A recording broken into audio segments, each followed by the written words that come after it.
शांताकारं भुजंगशयनं पद्मनाभं सुरेशं विश्वाधारं गगनसदृशं मेघवर्णं शुभांगं लक्ष्मीकान्तं कमलनयनं योगिभिध्यानगम्यं वन्दे विष्णुभवभयहरं सर्वलोकैकनाथं। मंगलम भगवान विष्णु मंगलम गरुड़ध्वज मंगलम पुंडरीकाक्ष मंगलाय तनोहरि। ओम नमो भगवते वासुदेवाय।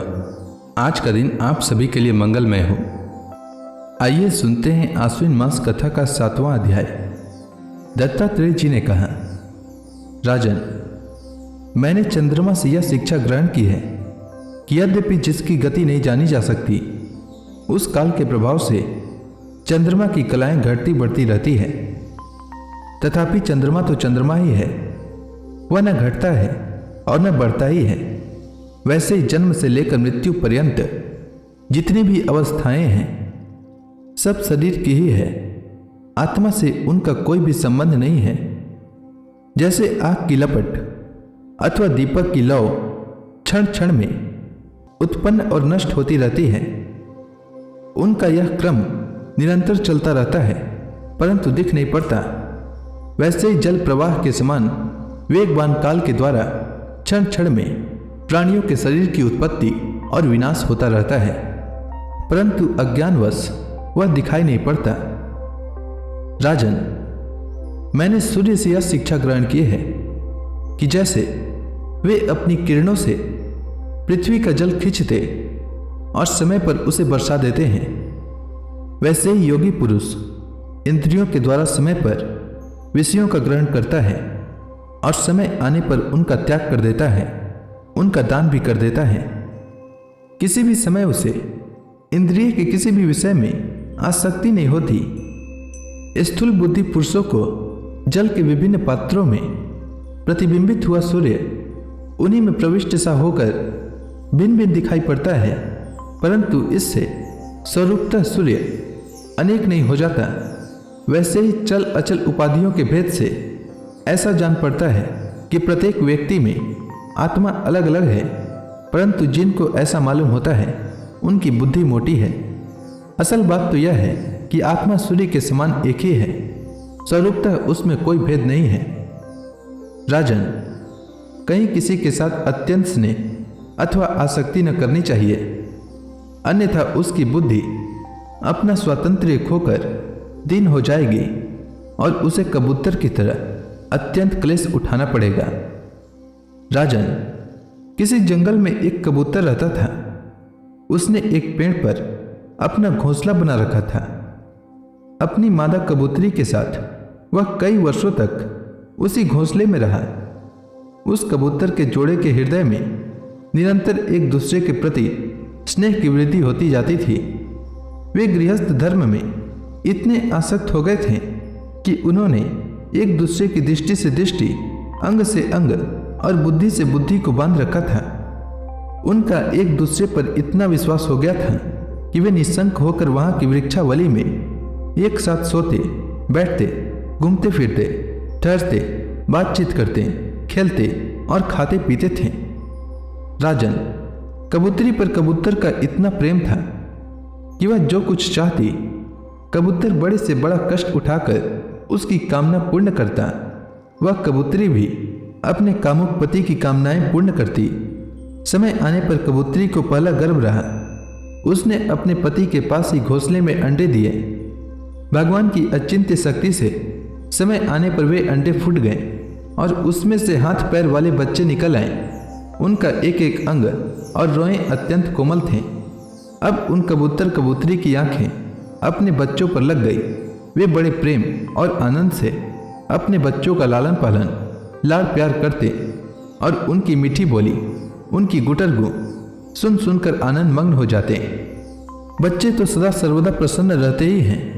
वे जब अपने सुकुमार पंखों से माँ बाप का स्पर्श करते, कुंजते, भोली भाली चेष्टाएं करते और फुदक फुदक कर अपने माँ बाप के पास दौड़ आते, तब कबूतर कबूतरी आनंद मग्न हो जाते। राजन, सच पूछो तो वे कबूतर कबूतरी भगवान की माया से मोहित हो रहे थे। उनका हृदय एक दूसरे के स्नेह बंधन से बंध रहा था। वे अपने नन्हे नन्हे बच्चों के पालन पोषण में इतने व्यग्र रहते कि उन्हें दिन दुनिया, लोक परलोक की याद ही नहीं आती।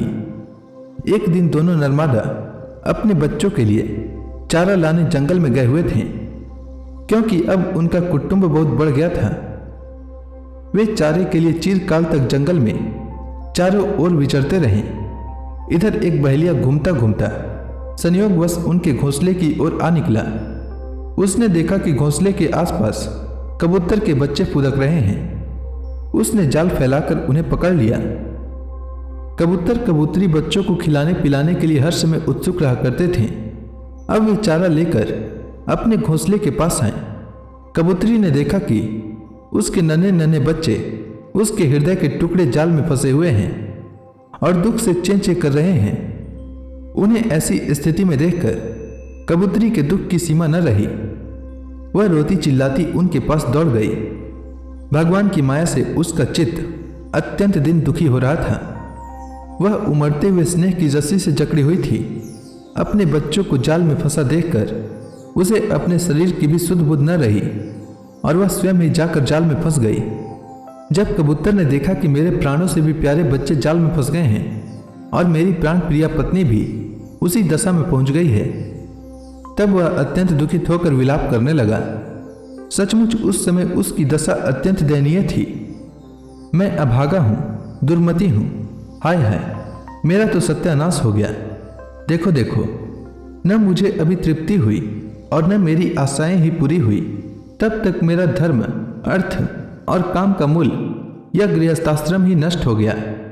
हाय, मेरी प्राण प्यारी मुझे ही अपना इष्ट देव समझती थी, मेरी एक एक बात मानती थी, मेरे इशारे पर नाचती थी, सब तरह से मेरे योग्य थी। आज वह मुझे सुने घर में छोड़कर हमारे सीधे साधे निश्चल बच्चों के साथ स्वर्ग सिधार गई। मेरे बच्चे मर गए, मेरी पत्नी जाती रही। मेरा अब संसार में क्या काम है? मुझ दिन का यह विधुर जीवन, बिना गृहिणी का जीवन जलन का व्यर्थ का जीवन है।